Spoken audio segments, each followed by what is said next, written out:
আসসালামু আলাইকুম বন্ধুরা, আজকে আমরা লাউ দিয়ে হাঁসের মাংস রান্না করা দেখাবো।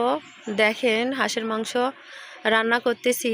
এই শীতে হাঁসের মাংস খাওয়ার মজাই আলাদা। শীতের ভিতর গরম গরম হাঁসের মাংস দিয়ে ঝোল লাউ দিয়ে কেমন লাগে দেখেন। আপনারা দেখেন, এখন হাঁসের মাংস রান্না চলতেছে। আমার তো ভালোই লাগে, হাঁসের মাংস খুব মজা লাগে। শীতের ভিতর হাঁসের মাংস খেলে শরীর গরম হয়। আমি এখন লাউ দিয়ে রান্না করতেছি, লাউ কষাচ্ছি। লাউ লাউটা কষানো হয়ে গেলে হাঁসের মাংস দিয়ে দিব। দেখেন, আমাদের মাটির চুলাতে রান্না করার মজাই আলাদা। লতা পাতা দিয়ে রান্না করতেছি। মাটির চুলাতে কে কে রান্না পছন্দ করেন দেখেন আপনারা। আমরা তো প্রায় মাটির চুলাতে রান্না করি। আপনারাও মাটির চুলাতে রান্না করা দেখেন। মাটির চুলাতে রান্না করার স্বাদই আলাদা।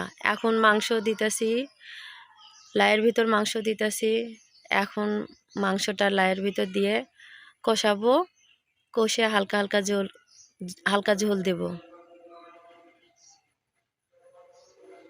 আপনারা যদি পছন্দ করেন আমাদের চ্যানেলটাকে লাইক ও সাবস্ক্রাইব করেন। ভালো থাকেন।